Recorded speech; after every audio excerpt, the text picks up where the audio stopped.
Olá pessoas, eu me chamo Leandro, esse é o canal Medicina Roxa. Vou trazer uma série de vídeos de conhecimentos biomédicos para quem tiver interesse no assunto e for da área da saúde. Eu sou estudante de Medicina da Universidade Estadual do Ceará, sou presidente da Liga de Imunologia e Reumatologia da UES e hoje vamos falar um pouco sobre a introdução do sistema imune e células do sistema imune. Aqui um pouco do sumário. Temos uma visão geral, primeiro sobre as células, um pouco sobre as células do sistema imune e no final um pouco sobre migração leucocitária. Bom, uma visão geral. A imunologia significa proteção contra doenças. Esse conceito está no ABAS, que é o livro de imunologia básica. E a gente já nos dá uma noção de que o sistema imune vai nos proteger contra doenças principalmente. Essa é a visão mais básica do sistema imune. O sistema imune é formado por moléculas e células que atuam de forma coordenada em resposta à presença de antígeno, e esse processo dessas células, dessas moléculas que compõem o sistema imune, a responder à presença de um antígeno, de um patógeno, isso é chamado de resposta imune.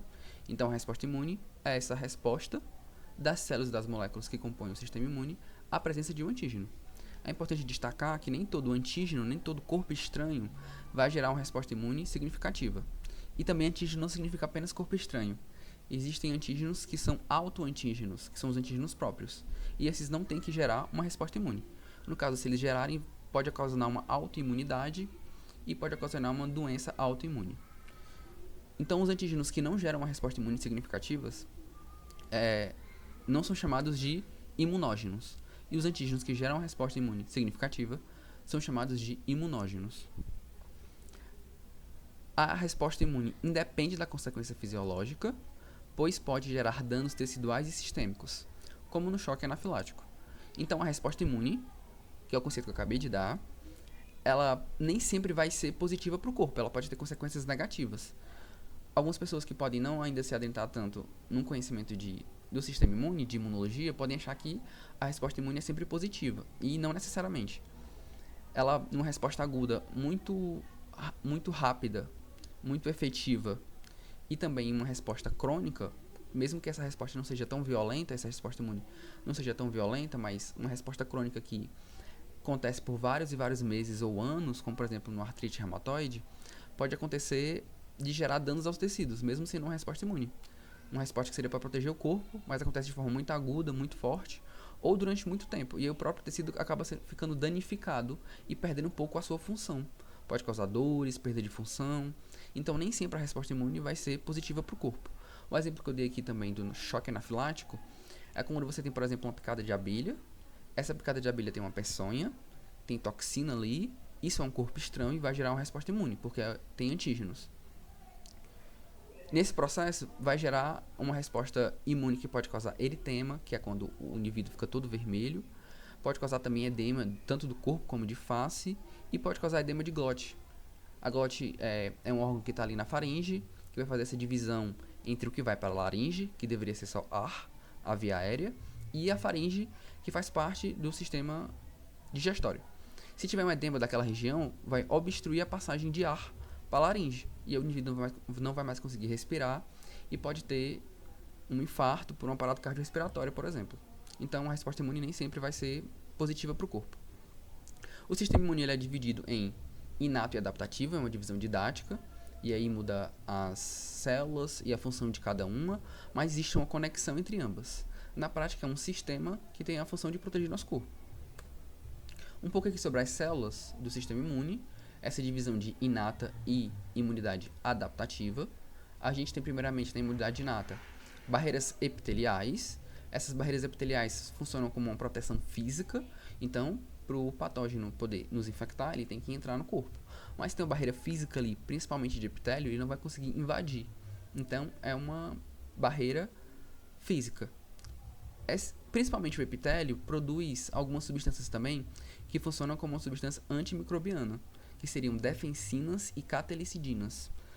Nos próximos vídeos eu também vou falar mais sobre isso, mas só para ilustrar, só para introduzir, que as defensinas e as catalicidinas são produzidos pela essa barreira epitelial, que funciona como uma barreira física, mas sendo substâncias químicas também são uma barreira química.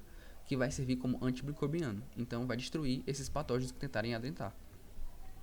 Temos aqui fagócitos na imunidade inata, que seriam principalmente neutrófilos e macrófagos, células dendríticas, que fazem a apresentação antigênica, depois eu vou explicar mais sobre, mastócitos, que são importantes para a inflamação, células natural killer e algumas proteínas, que é chamado de sistema complemento.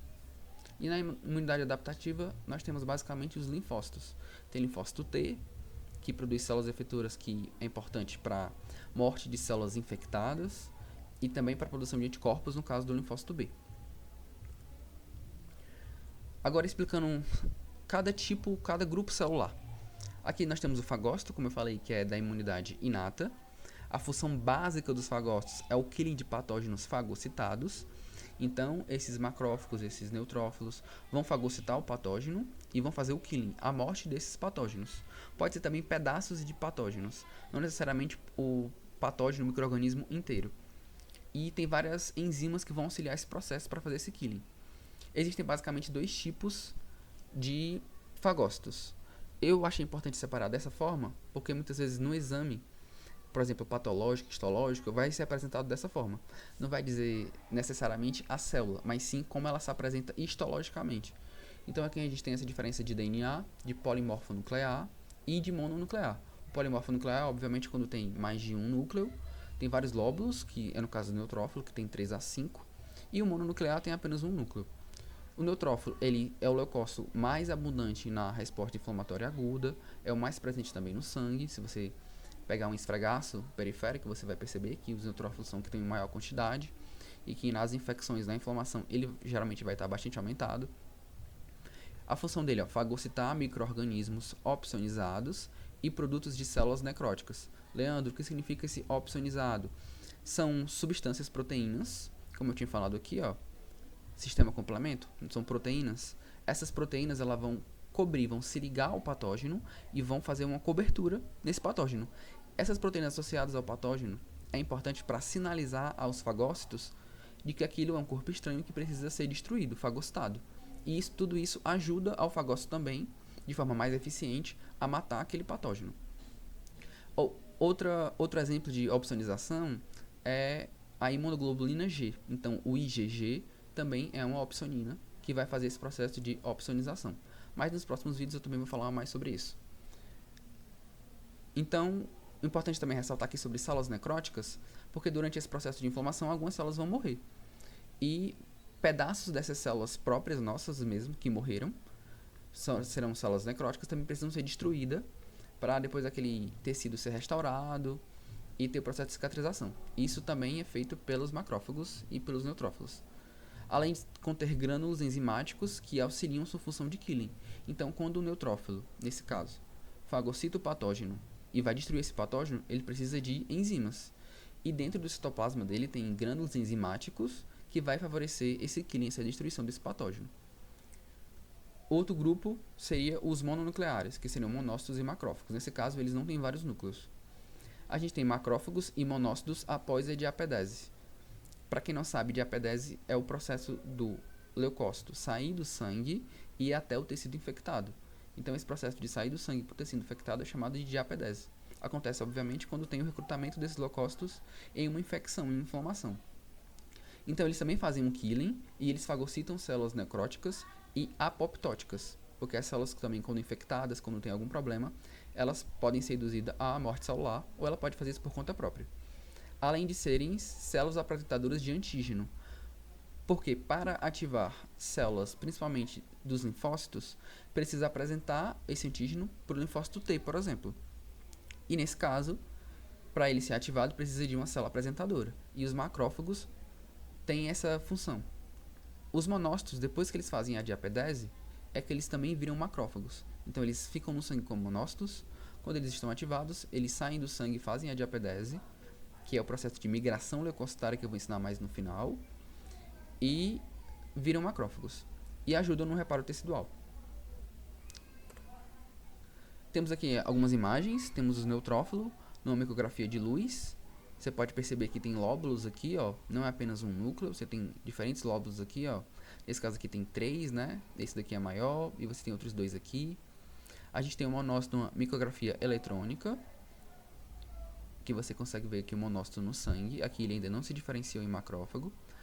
E em relação aos macrófagos, eu achei importante trazer essa imagem, porque os macrófagos, eles tanto podem ser migratórios, que é quando você tem um monócito que migra para o tecido infectado e vira um macrófago, como você tem macrófagos residentes especializados. Então, desde o desenvolvimento embrionário, aqueles macrófagos desenvolvem naqueles tecidos específicos.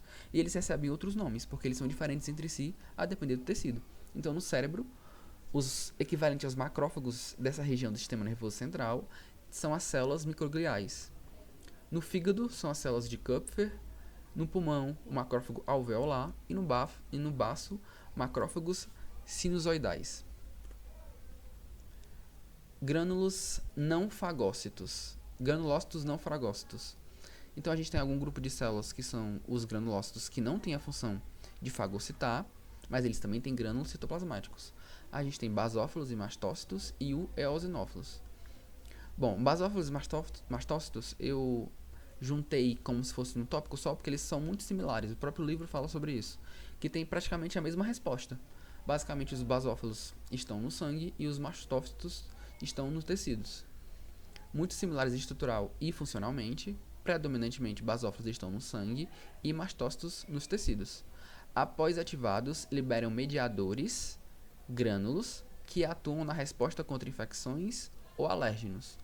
Então, quando tem uma infecção, algum micro-organismo conseguiu passar por aquela barreira física e química, entrar no corpo e causar uma infecção. Vai ter que ter o processo inflamatório para poder combater aquele micro-organismo. E isso é feito principalmente por basófilos e mastófilos que favorecem essa inflamação. Os eosinófilos contêm grânulos com enzimas nocivas às paredes celulares de parasitas, então eles combatem principalmente parasitas, sobretudo os helmintos. Presentes no sangue, fazem a diapedese, e mucosas, que no caso seria mais tecido conjuntivo, principalmente tecido conjuntivo frouxo. Aí a gente tem algumas mucosas aqui citadas, né? Gastrointestinal, respiratório e geniturinário. Algumas outras imagens também do ABAS. A gente tem aqui o mastócitos, que está sendo indicado aqui por essa seta vermelha. É uma micrografia de luz. É quase uma imagem didática aqui, né? Baseada numa micrografia de luz, mas observa que dá para ver que tem alguma configuração de computador aqui. Não é de fato retirada de uma amostra histológica. A gente tem aqui o basófilo, numa micrografia de luz também. E um eosinófilo, micrografia de luz. Observe também que ele é bilobado. Células dendríticas. Células dendríticas aqui, no caso, aquelas células que eu falei da imunidade inata, que tem a função principal de fazer a apresentação antigênica. Existem 3 tipos principais e se diferenciam por fatores de transcrição. Consequentemente, marcadores de superfície e produção de citocinas distintas. Então, existem 3 tipos principais e para diferenciar esses tipos é porque eles têm proteínas na superfície da membrana plasmática diferentes e também expressam proteínas, as citocinas diferentes. Cada citocina vai ter uma função. Então, como tem essa diferenciação, expressa citocinas diferentes e cada uma das citocinas vai ter função diferente. Estão presentes em órgãos linfóides, secundários e em mucosas em geral. Órgãos linfóides a gente tem timo, medula óssea, linfonodo, como os principais órgãos linfóides. A gente tem, primeiramente, o primeiro tipo de célula dendrítica seria a clássica, que é a mais citada, que é uma célula responsável por endocitar, processar e apresentar antígenos ao linfócito T naive, ativando. O que seria esse linfócito T naive? Eu vou falar mais na frente, mas basicamente, se a gente tentar construir um enredo, seria da seguinte forma. Você sofre um corte, nesse corte vai deixar uma pele descontínua, vai favorecer a entrada de micro-organismos. Quando isso acontecer, esses micro-organismos precisam ser endocitados e processados. A célula dendrítica clássica vai pegar uma parte desse micro-organismo, desse patógeno, vai levar lá no linfonodo e vai falar, ó, o linfócito T está tendo uma infecção. Aí esse linfócito T vai ser ativado e ele, juntamente com as células da imunidade inata, porque o linfócito T é da imunidade adaptativa, vai migrar até o sítio de infecção e vai ajudar a combater. Então a célula dendrítica clássica tem esse papel. Tem a célula dendrítica inflamatória, que tem a função de clássica, mas são derivadas de monócitos. Então, nessa linhagem das células do sangue e também dos leucócitos são derivadas de monócitos que migram para o tecido de inflamação. Então, em vez de ser uma célula dendrítica clássica, ele é um monócito que vai até o sangue e se diferencia em célula dendrítica inflamatória. Para ilustrar, eu trouxe aqui uma imagem do que eu acabei de explicar. Ó. Você tem a medula óssea, célula-tronco hematopoética, precursor do monócito. Aí, se você observar para essa parte aqui no meio, ó, vai vir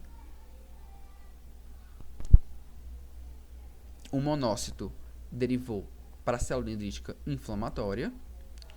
Você tem a célula dendrítica plasmocitótica, que eu vou explicar agora, e a célula dendrítica clássica. Célula dendrítica plasmocitoide, principal produtora de interferon do tipo 1. Na resposta imune, existem várias substâncias. Você tem citocinas, você tem interferons, especificamente o interferon do tipo 1, principalmente o do tipo 1 alfa e beta, são importantes na atividade antiviral. Então, para sintetizar, a célula dendrítica clássica vai fazer a apresentação antigênica. A célula plasmocitoide é importante na atividade antiviral, porque vai liberar citocinas que deixam as células mais capazes, efetivas, para combater vírus. Isso envolve expressão de proteínas, então envolve transcrição de genes. Então, essas substâncias aqui, o interferon do tipo 1 alfa e beta, vai interferir nisso para deixar as células mais preparadas para combater vírus. E tem a célula dendrítica inflamatória, que nesse caso deriva de um monócito e tem função semelhante à célula dendrítica clássica. Linfócitos. Os linfócitos são as únicas células do corpo que expressam receptores antigênicos clonalmente distribuídos, cada um dos quais específico para um determinante antigênico diferente. Então, observe, os linfócitos são da imunidade adaptativa. Eles são muito específicos, então eles têm mais efetividade no combate aos patógenos. Porém, por eles serem mais específicos, existem vários clones e você precisa ativar quase que individualmente cada um tipo de linfócito para poder ter uma resposta imune no tecido infectado. Já uma diferença para a imunidade inata é que não precisa dessa especificidade, dessa ativação específica, mas eles também são mais gerais. Então eles vão combater de forma mais geral os patógenos e os micro-organismos. Bom, a gente tem dois tipos principais, né? Que seriam os linfócitos B e o linfócito T. Obviamente existe uma ramificação entre B e T. O B é mais fácil porque o B ele se diferencia apenas em plasmócito. Mas no futuro que eu vou fazer outros vídeos, vocês vão ver que o linfócito T tem várias ramificações e subdivisões. Mas a priori, só lembrar que o linfócito é dividido em T e B. Cada clone de linfócito T e B expressa receptores antigênicos com especificidade única. Então, eles reconhecem especificamente um antígeno e conseguem combater o produtor daquele antígeno. Então, você tem um vírus X específico, vai ativar um linfócito T para o vírus X específico e ele vai ser muito eficiente nisso. O B também, que vai produzir anticorpos específicos. São células que derivam da medula óssea, porém, as células T amadurecem no timo, sendo esses dois os órgãos linfóides primários. Então, outro conceito aqui importante: órgãos linfóides primários e órgãos linfóides secundários. Nos órgãos linfóides primários ou órgãos linfóides centrais, são os órgãos em que há a produção e a maturação dos linfócitos. Nesse caso, temos a produção na medula óssea e as células T são maturadas no timo, principalmente ali até a adolescência, porque depois do timo ele vai ter uma certa contração, uma certa atrofia, e esse papel vai ficando mais para a medula óssea mesmo, e a produção de linfócitos T novo vão ficar diminuídas porque já tem bastante linfócitos T nos órgãos linfóides secundários.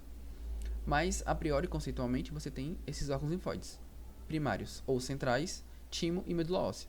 E os órgãos linfóides secundários é quando os linfócitos já estão produzidos e maturados e eles vão para esses órgãos linfóides secundários, que é o baço e os linfonodos principalmente. Classe de linfócitos. Tem linfócitos naive, que eu tinha comentado mais anteriormente. São linfócitos que não foram ativados nenhuma vez. Então, os linfócitos foram produzidos, foram maturados, mas eles não têm experiência imunológica, são inexperientes imunologicamente. Então, eles são chamados de linfócitos naive. Estão esperando a sua primeira ativação. Os linfócitos naive são células T ou B maduras, que nunca encontraram um antígeno estranho, e o termo naive se refere à ideia de que essas células são imunologicamente inexperientes. Os linfócitos T são mediadores da imunidade celular, e a gente tem aqui a primeira ramificação de linfócitos T. Células efetoras principais são TCD4, então a primeira ramificação de linfócito T é o TCD4. Qual é a função do linfócito TCD4? Produzir citocina, ativando outros leucócitos.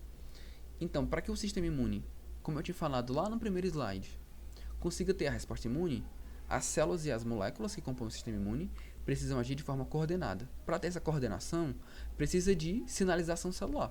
Essa sinalização celular é feita principalmente por citocinas. Então, existe uma célula específica só para produzir essas citocinas que contribuem nessa sinalização celular. O outro tipo de linfócito T é o linfócito TCD8, que tem ação citotóxica, que induz a apoptose de células infectadas. Então, como o próprio nome diz, citotóxica, é tóxica às células. No caso, as células infectadas, e vai induzir a morte celular. Porque se você parar para pensar, a gente tem os macrófagos, por exemplo. Eles fagocitam células, aliás, fagocitam patógenos. Mas os patógenos têm que estar no meio extracelular. E se o patógeno conseguir infectar a célula? Um vírus ou uma bactéria de infecção intracelular? Como é que vai destruir essa bactéria ou esse vírus? Não teria como. Então tem que ter um mecanismo que consiga destruir esse patógeno mesmo que dentro da célula. E aí a gente tem o linfócito TCD8, que ele vai induzir a morte dessa célula para que não funcione como um reservatório de infecção. Porque se for um vírus, por exemplo, ele vai usar a célula para poder ficar assim multiplicando. Então tem que ter essa destruição dessas células infectadas, e é feita pelo linfócito TCD8. O linfócito B se diferencia em plasmócito e produz e secreta anticorpo. É a diferenciação mais simples, só tem essa diferenciação. De linfócito B para plasmócito, produção de anticorpo. No futuro eu vou fazer outro vídeo só sobre anticorpo, tá? Mas, a priori, eu acho que o mais importante é saber sobre isso. Órgãos linfóides geradores. A gente tem aqui, como eu tinha comentado, a medula óssea, que produz os leucócitos, tanto B como T. Ó, observe aqui, ó, o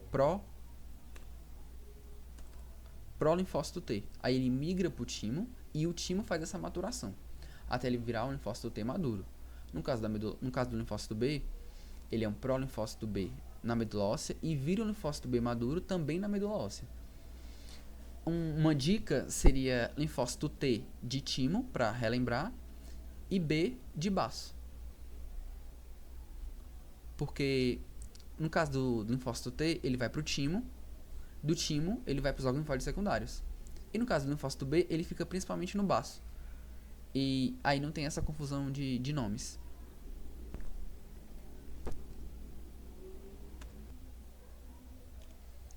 Bom, pessoal, aqui a gente tem a imagem falando sobre os órgãos linfóides geradores. Temos a medula óssea, que vai produzir, como eu havia falado, tanto o linfócito B como o linfócito T. E aí aqui temos prolinfócito T virando um linfócito T maduro no timo. Então, quando ele está como prolinfócito T, ele vai para o timo e vira um linfócito T maduro. O linfócito B ele tanto é produzido quanto é maturado na medula óssea. E aí migra para o baço. Você pode até lembrar que o linfócito B, depois da medula óssea, vai para o baço, porque é linfócito B, como se fosse B de baço. E no caso do linfócito T, ele vai migrar primeiramente para o timo, T de timo. E quando ele está maduro, aí ele vai para os órgãos linfóides periféricos ou secundário, que no caso seria principalmente linfonodo e baço. Aqui esquema de maturação dos linfócitos. Temos aqui duas imagens, a imagem A, micrografia de luz de um linfócito, e a B, micrografia eletrônica de um linfócito. Aqui uma diferençazinha entre micrografia de luz e a eletrônica. Células linfóides inatas. Bom, a célula linfóide inata ela é uma célula da imunidade inata, como o próprio nome já diz. Porém, ela se assemelha muito aos linfócitos, por isso que o nome é linfóide. E aí eu achei que seria mais interessante primeiro falar sobre os linfócitos, depois sobre as células linfóides, porque ela tem função semelhante aos linfócitos. Como eu já expliquei, a célula natural killer ela tem função citotóxica similar às células TCD8. A TCD8 eu já expliquei que seria induzir a morte celular de células infectadas. Estão presentes em vários tecidos linfóides e no sangue. As outras células linfóides inatas, elas têm funções semelhantes ao linfócito TCD4. Então a TCD8 é semelhante à célula natural killer, de indução de apoptose, e as outras células linfóides inatas, que é da imunidade inata, tem função semelhante a TCD4. Células secretoras de citocina têm funções efetoras similares às das células T auxiliares CD4, que seria produzir citocina e ativar as outras células. As células linfóides inatas são raras no sangue e estão presentes sobretudo nos tecidos, especialmente nos tecidos de mucosa, como no pulmão e no intestino. Então são células semelhantes aos linfócitos, mas pertencem à imunidade inata. Pode estar se perguntando, mas Leandro, por que se ela tem funções muito semelhantes, são da imunidade inata? Por causa dos receptores. A forma como elas respondem na resposta imune é diferente dos linfócitos, porque elas não têm a mesma especificidade. Então elas não têm o mesmo grupo de receptores tão diferenciados como tem no caso dos linfócitos. Então são consideradas células linfóides inatas. Migração leucocitária, que é a última parte desse vídeo. As citocinas pró-inflamatórias, as mais importantes são interleucina 1, interleucina 6 e TNF. Existem várias citocinas, mas as três principais são essas. E a migração leucocitária está relacionada à inflamação. E para gerar essa inflamação, tem que ter citocinas que gerem essa inflamação. As três principais são a interleucina 1, 6 e TNF. Existem aqui quimiocinas, que é a CXCL8, que é a interleucina 8, e essa outra citocina aqui, essa quimiocina, que é a CCL2, que tem esse outro nome, MPC1. Mas não precisa decorar essas outras duas. Seria só para ilustrar que são quimiocinas importantes. As principais no momento são interleucina 1, 6 e TNF. O que seria essa inflamação? O que ela vai gerar? Aumento da permeabilidade capilar. Então, os vasos sanguíneos eles vão dilatar e o endotélio vai aumentar a sua permeabilidade capilar para passar tanto proteína quanto células. Fazem a quimiotaxia, e essa quimiotaxia é essa atração dos leucócitos do sangue para o tecido infectado, que vai fazer a diapedese, e para ocorrer essa atração, essa quimiotaxia, é a partir de citocinas e quimiocinas, e o recrutamento de leucócitos para o sítio inflamatório, que é o que eu estava explicando no caso. Para ter essa migração leucocitária, as células que estão no sangue precisam, primeiramente, se aderir ao endotélio e, posteriormente, fazer a migração. Essa migração pode ser entre as células do endotélio ou pode ser através da célula do endotélio. Se for entre as células, que é a maioria das células que fazem a migração leucocitária, como os neutrófilos e os monócitos, é paracelular, então é entre duas células. Então um espaçozinho entre duas células do endotélio é gerado principalmente pela vasodilatação e por esse aumento de permeabilidade capilar que é feito nesse processo inflamatório, a essa migração. Mas até ocorrer essa migração, tem que ter esse processo de inflamatório. E tem que acontecer através de proteínas. No caso, essas proteínas eu vou explicar daqui a pouco. Mas outro tipo de migração que tem, além da paracelular, é através das células, que se chama transcelular. Mas acontece só em alguns casos. A maioria é migração paracelular, que seria entre as células do endotélio. Essas citocinas aqui, essas citocinas induzem as células endoteliais do capilar, extremidade venular, a expressarem E-selectina e a aumentarem sua expressão de ligantes para integrinas leucocitárias. Vamos traduzir o que esse período está nos informando. Essas citocinas que eu falei, elas induzem as células endoteliais a produzir proteínas que favorecem essa migração leucocitária. Então, a primeira proteína envolvida nesse processo é a E-selectina. Selectina é um grupo de proteínas.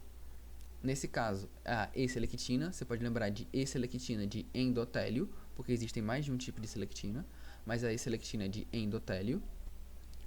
E essas proteínas vão se associar aos leucócitos para poder fazer essa migração. E outra proteína importante são as integrinas. Esse processo aumenta a adesão de leucócitos sobre o endotélio e favorece a migração. A partir dessa imagem fica mais fácil de compreender. Vamos no passo a passo a partir do que a gente explicou nesse vídeo. A gente tem a produção de citocinas e quimiocinas como numa resposta à presença de um antígeno imunógeno, que vai produzir citocinas e quimiocinas que vão atrair os leucócitos. Aqui a gente tem representado o leucócito. Esse leucócito vai ter receptor de quimiocina, como está aqui em verde, e vai favorecer essa migração leucocitária. Primeiramente, ele tem que encontrar com o endotélio e fazer uma ligação entre o ligante de selectina com a E-selectina, que é o receptor que está no endotélio. Ele vai fazer um rolamento, que é essa fase de rolamento que está aqui. Depois que isso acontecer, ele vai se conectar com outras proteínas, fazendo uma ligação mais forte, que seria as integrinas. Essas integrinas, no caso, estão no leucócito e os ligantes de integrina estão no endotélio. E essa conexão é mais forte, de modo que, quando a integrina está no estado de alta afinidade, ela se conecta de forma mais efetiva, mais alta com o endotélio. Isso favorece uma ativação, uma adesão melhor ao leucócito com o endotélio, e ele consegue fazer a migração através do endotélio. Nesse caso aqui, é paracelular. Observe que é entre duas células endoteliais. E ele vai para o tecido que está infectado, que estava produzindo as citocinas para combater aquele patógeno. Essas referências que eu usei, no caso, foi basicamente o ABAS, que é um livro muito bacana para estudar imunologia. E eu agradeço a atenção de todos. Se o conteúdo impactou positivamente a você, contribuiu, eu peço que você curta o canal, que você curta o vídeo, siga aqui, se inscreva, e qualquer dúvida você pode comentar que eu respondo. Agradeço a atenção de todos.